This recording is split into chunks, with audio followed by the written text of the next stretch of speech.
বুদ্ধি হলো একটি মানসিক প্রক্রিয়া। আমাদের পরিবর্তনশীল পরিবেশের সাথে সার্থক অভিযোজনের ক্ষেত্রে বুদ্ধি হচ্ছে একটি সহায়ক মানসিক প্রক্রিয়া, যে প্রক্রিয়া আমাদেরকে সার্থক সঙ্গতি বিধানে সহায়ক করে থাকে বা সহায়তা করে থাকে। বুদ্ধি সম্বন্ধে অনেক মনোবিজ্ঞানীগণ তাদের বক্তব্য দিয়েছেন, তাদের তত্ত্বগুলো আমাদের সামনে তুলে ধরেছেন। আজকে এইরকমই একটা তত্ত্ব হচ্ছে কি আমাদের আলোচনার বিষয়, যেখানে আজকে আমরা আলোচনা করতে চলেছি থর্নডাইকের multi factor theory of intelligence. তো বন্ধুরা, আমি কৌশিক দাস, সবাইকে স্বাগত জানাই আমার চ্যানেল কেডিস ই পাঠশালাতে। আজকে আমরা আলোচনা করতে চলেছি থর্নডাইকের মাল্টি ফ্যাক্টর থিওরি এবং তার সম্বন্ধিত নানান বিষয়। যদি ভিডিওটি ভালো লাগে অবশ্যই লাইক, কমেন্ট এবং বন্ধুদের সাথে শেয়ার করবে। আর যারা আমার চ্যানেলে নতুন তারা অবশ্যই চ্যানেলটিকে সাবস্ক্রাইব করে নেবে। তাহলে আর সময় নষ্ট করব না, এবারে আমরা টপিকের মধ্যে আসি। তো আমরা শুরু করছি থর্নডাইকের মাল্টিপল ফ্যাক্টর থিওরি। থর্নডাইক ছিলেন একজন অনুষঙ্গবাদী। তিনি তার মতে বুদ্ধি হচ্ছে গিয়ে নির্দিষ্ট উদ্দীপক এবং প্রতিক্রিয়ার মধ্যে সম্বন্ধ বা সম্পর্ক স্থাপন। তিনি সাধারণ যে বুদ্ধিমত্তার তত্ত্বগুলি রয়েছে তিনি তার বিরোধিতা করেছেন। তার মতে স্পিয়ারম্যানের যে থিওরি, সেখানে জি উপাদানের কিন্তু কোনো অস্তিত্ব নেই, মানে তিনি জি উপাদানের সম্পূর্ণরূপে বিরোধিতা করেছেন।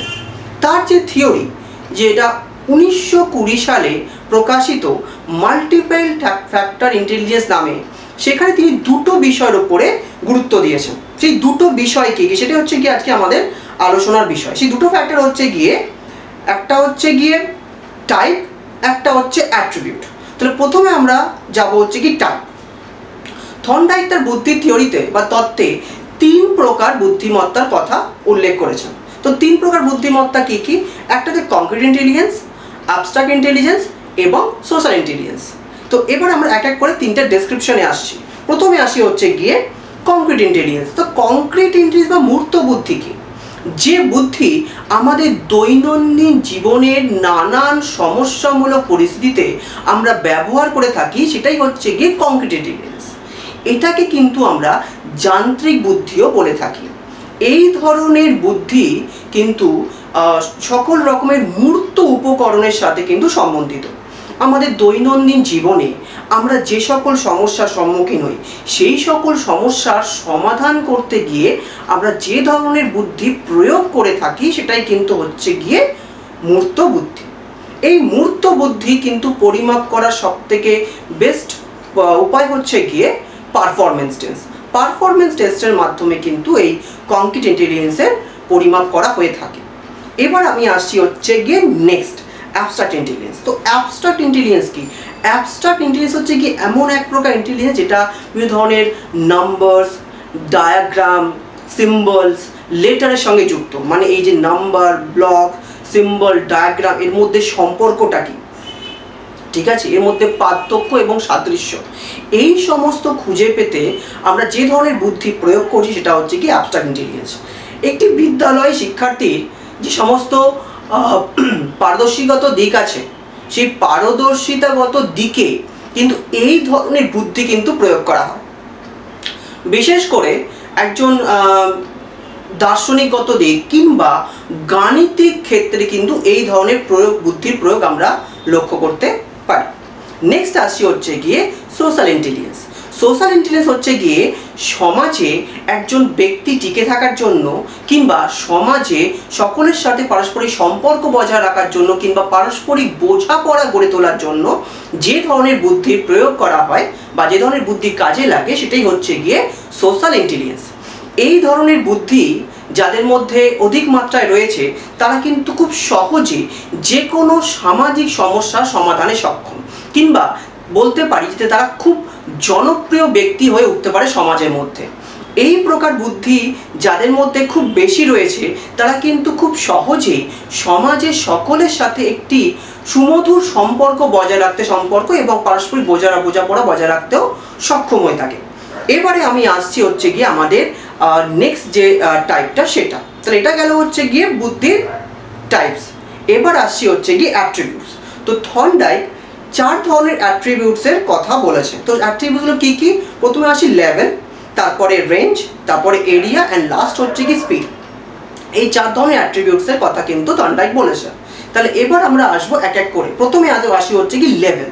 এই লেভেল মানে কিন্তু সমস্যার বা প্রবলেমের যে ডিফিকাল্টি লেভেল, সেই ডিফিকাল্টি লেভেলকে কিন্তু বোঝানো হয়ে থাকে। মানে ব্যাপারটা হচ্ছে গিয়ে ধরুন সমস্যা, প্রত্যেকটা সমস্যা কিন্তু একটা নির্দিষ্ট স্তর থাকে, মানে কাঠিন্যের মাত্রা যাকে বোঝায়, সেই কাঠিন্যের মাত্রা বা স্তর থাকে। তো একজন শিক্ষার্থী যে ধরনের বুদ্ধি সম্পন্ন হবে ঠিক সেইভাবেই সে কিন্তু স্তরে স্তরে তার বুদ্ধিগুলোকে কাজে লাগে, কাঠিন্য মাত্রার যে উপরের দিকে স্তর সেই উপরের দিকে স্তরে কিন্তু সে পৌঁছে যাবে। তাহলে এটা হচ্ছে গিয়ে লেভেল, যেখানে প্রবলেমের যে স্তর বা ডিফিকাল্টি যে লেভেল, সেই লেভেলটাকে বোঝানো হয়েছে। এবার নেক্সট আসছি রেঞ্জ। এখানে রেঞ্জ মানে কিন্তু সমস্যার যে পরিসর বা পরিধি সেইটাকে বোঝানো হয়েছে। এখানে বলা হচ্ছে যে একটা সমস্যা, সেই সমস্যার কিন্তু একটা ক্ষেত্র আছে, বা বলতে পারি সমাজের একটা পরিসর আছে। হ্যাঁ, পরিসর।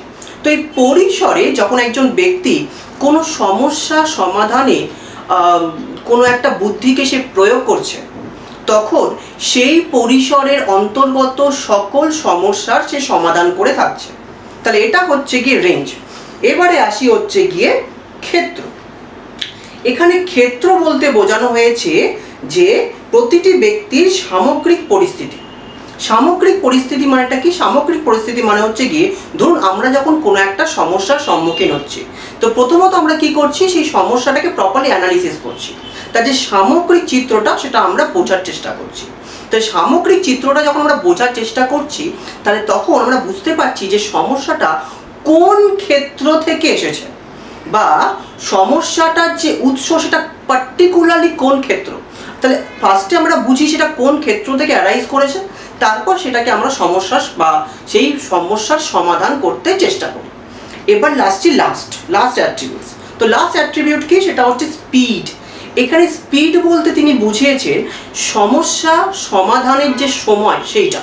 মানে ধরুন যাদের বুদ্ধিমত্তার স্তর যে মানের হয়ে থাকে, সেই সমস্যার যে সমাধান তত কম সময় কিন্তু সে করে থাকে। আমরা দেখেছি এক একটা পাজল কেউ সেটাকে সমাধান করতে 1 মিনিট নেয়, আবার কারো সেখানে 5 সেকেন্ড লাগে। ঠিক আছে? তো সেহেতু এখানে স্পিড মানে হচ্ছে গিয়ে সমস্যা সমাধানের যে সময়, সেই সময়টাকে বোঝানো হয়েছে। ঠিক আছে?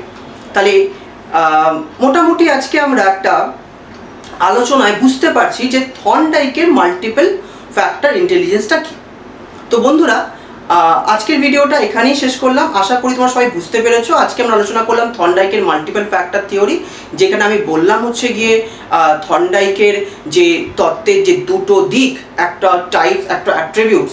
টাইপসে 3 ধরনের, অ্যাট্রিবিউটসে 4 ধরনের যে প্রত্যেকটা ফ্যাক্টর থর্নডাইক বিশ্লেষণ করেছে, সেগুলো আমি আমার ভাষায় আপনাদের সামনে তুলে ধরলাম। আশা করি সবার ভিডিওটা ভালো লেগেছে। ভিডিওটা ভালো লাগলে লাইক, কমেন্ট, বন্ধুদের সাথে শেয়ার করবে। আর যারা চ্যানেলে নতুন তারা অবশ্যই আমার চ্যানেলটাকে সাবস্ক্রাইব করে নেবে। তাহলে সবাই ভালো থাকবেন। আজকে এখানেই শেষ করলাম। ধন্যবাদ।